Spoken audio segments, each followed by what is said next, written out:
हाय family. आज मैं बात करूंगा 90 डेज स्ट्रेटजी की। 90 दिन में अब क्या हो सकता है, हम उस पर फोकस करेंगे। देखो, सबसे पहले यार, ये सेगमेंट आने हैं आपके 90 दिन के अंदर। इसके बियॉन्ड कुछ भी नहीं है, ये मान के चलो 90 दिन बचे हैं। सी सेट देखना है, पीवाईक्यू देखना है, मॉक्स देखने हैं, रिवीजन देखना है, कितने करने हैं। ठीक है, भूल जाओ पुराना बैकलॉग क्या है, पहले क्या छोड़ रखा है अभी उसको भूल जाओ। बैकलॉग अपने हटाओ। रीजन क्या है, अगर वो लेके चलोगे कंधे पे तो फिर अभी वो बर्डन रहेगा, एफिशिएंसी कम हो जाएगी यहाँ पे। अभी 90 दिन में निकल जाएगा, अपना गारंटी निकल जाएगा। रीजन, मैंने दोनों अटेम्प्ट में 90 दिन में काफी एफर्ट डाले हैं। तो जो मैं बनाता था प्लान, जो मेरा माइंडसेट रहा है, वो मैं डिस्कस करूंगा। रीजन क्या है 90 दिन का, सुनो। 3 महीने ना यही स्ट्रेटेजी बनाते हैं और यही माइंडसेट बनाते हैं। इससे पहले तो हर एस्पिरेंट सिर्फ पढ़ता रहता है जो उसकी पढ़ाई हो रही है, लेकिन जो रियल पढ़ाई होती है वो यहाँ पर होती है 3 महीने में। और 3 महीने कम से कम 6 महीने की पढ़ाई के बराबर होते हैं यहाँ पे, क्योंकि एग्जाम से पहले की जो पढ़ाई होती है 3 महीने वाली, ये अपने आप में 6 महीने के बराबर है। पहली बात तो ये ताकत समझ लो इस 3 महीने की। इसको बार बार 3 महीने कह के अपने माइंड में वीक फील मत करना। यहाँ पर स्टडी 6 महीने के बराबर होगी। और यहाँ जो आप मेहनत कर लोगे, नॉलेज बेस बना लोगे, वो आगे तक आपके काम आने वाला है। आगे कुछ भी हो, जर्नी में कुछ भी रिजल्ट हो, डजेंट मैटर। पर 90 दिन हम क्या कर सकते हैं, हमारे हाथ में क्या, हम वो देखेंगे। ठीक है, देखो, सबसे पहले इसमें ना देखो, एक गेम होता है, स्मार्ट वर्क नाम की चीज होती है एक, जो हर बंदा करता है। हर बंदा मतलब आप में से कुछ लोगों को लग रहा होगा कि कम तैयारी करी है हमने, हमारा कैसे हो जाएगा। अगर आपका नहीं होगा तो ये बताओ, जिन्होंने 3 साल से तैयारी करी है उनकी गारंटी है कि उनका प्रीलिम्स निकल जाएगा? गारंटी है तो आप कमेंट में बता दो कि हाँ उनका गारंटी है। या फिर जो लोग ऑलरेडी, मैंने खुद देखा है, जो मेंस लिख के बैठे थे काफी बार, ऑलरेडी आईपीएस थे, रैंक होल्डर्स हैं, उनका अगली बार प्री नहीं हो रहा दोबारा। तो ये तो है नहीं कि भाई बहुत साल पढ़ोगे तो ही प्री होगा। तो प्री का मतलब क्या है? कुछ चीजें ऐसी होती हैं जिनको लास्ट के टाइम पे ध्यान रखना पड़ता है, जो एंश्योर करा दे कि हमारा माइंडसेट इन 3 महीने में, लास्ट के 3 महीने जो होते हैं, हमारा माइंड डेवलप हो जाए उस एग्जाम वाले डे के लिए। Getting it? अब सब्जेक्ट क्या होते हैं, देखो सबसे पहले जिन पर हमें फोकस करना है, सीरीज बता रहा हूं मैं। Environment, science and tech, economy, geography, current, polity and history. इसी सीक्वेंस में आपको पढ़नी है।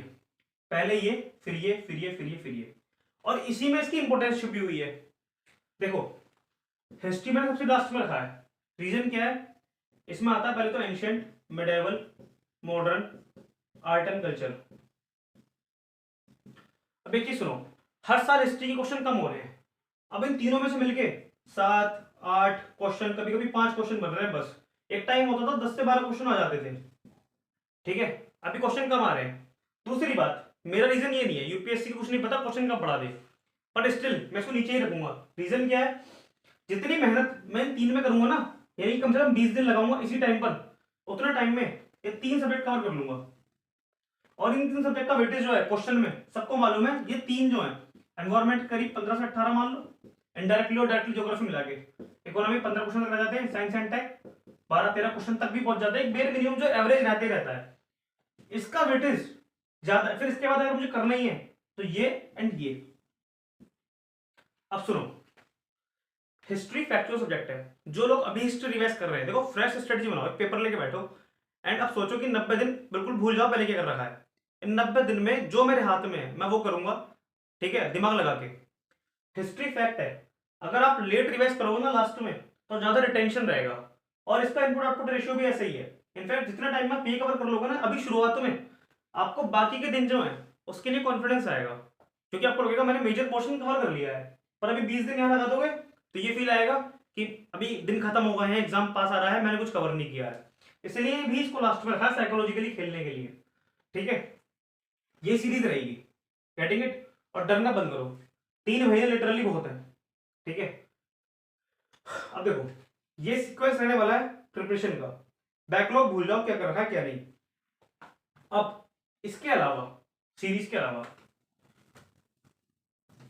सबसे पहले आपको आज एक पेपर लेके बैठना है मेरी वीडियो के साथ साथ, एंड अपने अकॉर्डिंग डिजाइन करना है अपना टारगेट कि 90 दिन में, इतने दिन में ये होगा, इतने दिन में ये। मैं पहले 90 डेज की स्ट्रेटजी से पहले यहाँ पर 3 रिविजन पर आना चाहता हूँ। जो लोग सोच रहे हैं कि हमने 10 रिविजन नहीं करे हैं, ठीक है, टॉपर्स तो कह रहे थे 10 12 किताब पढ़नी है, 10 रिविजन मैंने भी नहीं किए थे। कितने रिविजन करने हैं? 3 करने हैं। ठीक है, भूल जाओ पहले क्या कर रखा है, इन 90 दिन में 3 करने हैं। हर चीज के 3 करने हैं क्या? नहीं। अगेन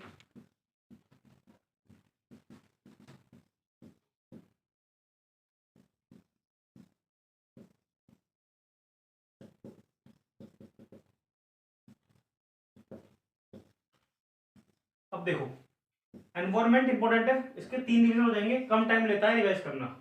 साइंस टेक 3 करने हैं, इकोनॉमी 3 करने हैं, ज्योग्राफी कंसेप्चुअल सब्जेक्ट है, रटना नहीं है ज्यादा, यहाँ पे एक बार समझ लिया काम हो गया, 2 रिवीजन इनफ है। करंट सिर्फ 2 रिवाइज करने, 2 revision just. Polity Laxmikanth 2 revision. History में आप एंशियंट मिडिवल को लास्ट में पढ़ लेना, 1 या 1.5 या 2 बार पढ़ लेना, पर इसमें मॉडर्न हिस्ट्री है उसको सिर्फ 2 बार पढ़ना है, बाकी को चाहे आप 1 बार पढ़ लेना, कोई इशू नहीं है। तो देखो 3 रिवीजन बोला मैंने, 90 दिन में बोला, और हर चीज के 3 नहीं बोले मैंने, इनके मैंने सिर्फ आपको 2 2 2 बोले हैं, इनके 3 बोले, 4 चीज, ठीक है, 3 चीजों के, क्योंकि हमें टाइम भी मैनेज करना है 90 दिन में, रिवीजन के साथ हमें ये चीजें भी करनी है, इसी वजह से मैंने यहाँ पे ये रखा है। दूसरी बात, होंगे कैसे ये? देखो 90 डेज है राउंड फिगर, पहला रिवीजन 50 दिन ले सकता है, ठीक है, या फिर आप कोशिश करना, क्योंकि कम करना, 45 डेज। दूसरा रिवीजन आप देना 30 दिन, कितने हो गए? 75, 15 बचे, थर्ड रिवीजन 15 दिन। अब आप कहोगे थर्ड रिवीजन में 15 दिन में कैसे हो जाएगा? थर्ड रिवीजन सबका करना ही नहीं है, इन 3 का करना है, और जब आप पढ़ लेते हो ना सब्जेक्ट कितनी बार, तो रिवीजन आसान हो जाता है उस मोमेंट पे, ये रखना है। अब मैंने ऐसे दिन क्यों बांटे हैं? क्योंकि कुछ लोग ऐसे होंगे जिन्होंने सी सेट कवर अभी करा भी नहीं होगा, बिल्कुल नहीं छुआ होगा, क्योंकि जीएस का बर्डन इतना रहता है, और पीवाईक्यूज अभी देखे नहीं होंगे या शुरू करे होंगे देखने। एंड मेन थिंग, मॉक्स बहुत लोगों ने अभी नहीं लगाए हैं, जो मेरे पे मैसेज आता है टेलीग्राम पे पर्सनली, काफी लोगों ने मॉक्स अभी शुरू नहीं करे, घबरा रहे हैं कि हमने मॉक्स भी नहीं लगाए हैं, और फोमो हो रहा है कि कुछ ने छोड़ दिए हैं, ऐसा लग रहा है सबने कर लिया और हमने छोड़ दिए। मैंने मॉक्स कभी नहीं लगाया दोनों टाइम में, केवल 4 से 6 मॉक्स लगाता था, मेरे लिए तो ये था, ठीक है। मॉक्स का भी मार्केट अलग ही चल रही है, ठीक है, तो जरूरी नहीं है कि जो सब कर रहे हैं वो करके हो रहा है। अगर ऐसा होता है तो कितने सारे बच्चे हैं जो 3 साल से प्रिपरेशन कर रहे हैं और तमाम मॉक्स लगाते हैं, उनका प्री नहीं हो रहा है स्टिल, ये दिमाग में रखो अपने। तो ऐसा कुछ लिखा हुआ नहीं है, गेटिंग इट। और दूसरी बात, मॉक्स लगाने से बेटर पहले आप ये चीजें करो, इसके साथ हम मैनेज करेंगे इसे भी, मॉक्स को भी। तो देखो 3 रिविजन करने हैं बस, 10 रिविजन नहीं करने, मैं अगेन कह रहा हूँ, आप सिर्फ टारगेटिंग ये करो जो मैंने बोला है, इससे ऊपर टारगेट मत करो। जब इतना बेयर मिनिमम आप कर लो, इसके बाद अगर टाइम बच रहा है किसी पे, उसकी श्रद्धा ज्यादा की है कर लेना, बट फिलहाल जितना बोला है इतना तो बेयर मिनिमम है, इतना तो करना है, ठीक है। इसके साथ अब देखो, अभी मॉक्स का टाइम क्या है? अभी फैब चल रहा है, लास्ट फैब है, ठीक है। कम से कम मॉक्स को आपको लगाना है 15 मार्च से, 15 मार्च से यू कैन से कि 10 अप्रैल तक के बीच। क्या रोज लगाने? बिल्कुल भी नहीं। मैंने कहा ना, अब 10 से 12 मॉक्स लगा लेना, बाकी डिपेंड करता है आपकी पर्सनल इच्छा पर, आपका माइंडसेट क्या है। अभी मैं अपने अकॉर्डिंग एवरेज बता रहा हूँ, क्योंकि कुछ बच्चे ऐसे हैं जो डायरेक्शन लेस हैं, तो 10 से 12 मॉक्स लगा लेना, इस बीच कभी भी लगा लेना, ठीक है, कोई से भी लगा लेना। वो भी इसलिए बोल रहा हूँ फोमो ना हो आपको, क्योंकि रियल गेम पता है कहाँ आने वाला है, पीवाईक्यू। पीवाईक्यू कब कर रहे हैं? अभी 15 मार्च से पहले एक बार previous year question in revision के साथ साथ खत्म कर लो, और इस 10 मार्च के बाद एग्जाम से 1 महीना पहले एक बार पीवाईक्यू फिर कर लो, बस। एग्जाम से 1 महीना पहले या एग्जाम से जस्ट पहले कभी भी मॉक्स नहीं करने चाहिए, क्योंकि मॉक्स जो है कभी भी यूपीएससी के लेवल का माइंडसेट डेवलप नहीं कर सकते। एग्जाम को समझने के लिए, एग्जामिनर के माइंडसेट को समझने के लिए लास्ट के 1 महीना आपके ब्रेन को आदत हो जानी चाहिए उसी एनवायरमेंट की, तो आपको इसलिए पीवाईक्यू ही करने होते हैं लास्ट के 1 महीना, मॉक्स उठाने भी नहीं होते हैं, गेटिंग इट। तो ये आराम से 10 अप्रैल के बाद काफी टाइम है, पीवाईक्यू हो जाएंगे, 10 मई तक कर लेना, ठीक है। तो 2 बार आपने पीवाईक्यू भी कर लिए, 3 बार रिवीजन भी कर लिया, ठीक है, आपने मॉक्स भी लगा लिए जितने लगाने थे इस बीच। अब सी सेट, देखो सी सेट लास्ट ईयर मेरा भी नहीं हुआ था अभी तक, क्योंकि हम लोग स्ट्रक्चर में रहते हैं जीएस के। अब सी सेट में करना क्या है, मैंने ऑलरेडी एक वीडियो बना रखी है शॉर्ट में, वो स्ट्रेटेजी इतनी सिंपल लगी मेरे को कि आप में से कोई भी अगर डेली के 2 आवर्स निकालेगा ना, एंड 15 दिन तक निकालेगा, तो सी सेट के लेवल आ जाएगा, अगेन गारंटी। करके देखो, तो 2 घंटे रोज 15 दिन तक। कुछ लोग मुझसे कहते हैं भैया मॉक्स और लगाने हैं क्या, रिविजन और करने हैं क्या? फिर मेरा उनसे एक क्वेश्चन है, सी सेट प्रिपेयर कर लिया क्या? तो नहीं, तो नहीं तो फिर खुद ही क्या हो ना, मॉक्स लगाने नहीं है, क्योंकि पहले सी सेट है यार। सी सेट फेल होता है तो कैसा लगता है मुझे मालूम है, गेटिंग इट, कि जीएस क्लियर हो रहा था आपका और सीसेट फेल हो गया, एंड एक नंबर से सीसेट फेल हो गया तो आप लिख नहीं पाए एग्जाम मेंस का। तो वो चीज मेरा एक्सपीरियंस रहा है, इसलिए कह रहा हूँ कि अगर कोई मुझे मौका देगी मॉक्स लगाऊं या सीसेट करूं, तो मैं कहूँगा सीसेट करना है डेफिनेटली। तो ये स्ट्रेटेजी हमारी रहने वाली है 90 दिन में। अब एक चीज और, जब आप यहां पर इसे रिवाइज करोगे तो हमेशा याद रखना आपको साथ साथ पीवाईक्यू देखने हैं। जैसे आप एनवायरमेंट कर रहे हो, एक रिवीजन आप कर रहे हो, ठीक है, लाइक आपने कहा कि 5 दिन में मैं एक बार पूरी एनवायरमेंट को पढ़ लूंगा, तो 5 दिन में उसके 14 साल के पेपर आपको देखने हैं। पीवाईक्यू का भी एक झोल है, कुछ लोग कह रहे हैं 28 साल के कर रहे हैं क्या, ठीक है, या 2001 से करने हैं क्या। मैंने कभी भी 2011 से पहले के पेपर नहीं देखे, आज तक नहीं देखे हैं, अभी तक नहीं देख रखे, मुझे नहीं मालूम। मैंने सिर्फ 2011 से 2024 तक के फॉलो करने की सजेस्ट करूंगा, क्योंकि लास्ट ईयर मैंने दिया था तो हमने तो 23 तक ही देखे थे, ठीक है, बट 24 भी हो गए, तो आप सिर्फ इतना देखो 14 ईयर्स के, मोर देन इनफ। देखो मेरा एक्सपीरियंस रहा है, मैंने आज तक नहीं देख रखे पुराने, और स्टिल प्रीलिम्स हर बार कट ऑफ से ऊपर ही क्लियर हो रहा था, तो मुझे इशू नहीं आया कभी जीएस में। तो इसलिए कह रहा हूँ इतना इनफ है। और आपका मन अगर तब भी है ना कि उन भैया ने बोल रखा था, कोई वीडियो देख रखी थी, तो पहले इतना तो कर लो। इतना करने के बाद आप खुद बोलोगे कि हमारा 75 से 80% काम तो क्लियर है और हमारा माइंडसेट डेवलप हो चुका है, हमें कॉन्फिडेंस है, आधा गेम तो यही खत्म हो जाएगा। उसके बाद मन करे कर लेना, पर कुछ मैं कह रहा हूं कि जरूरत नहीं है। Getting it?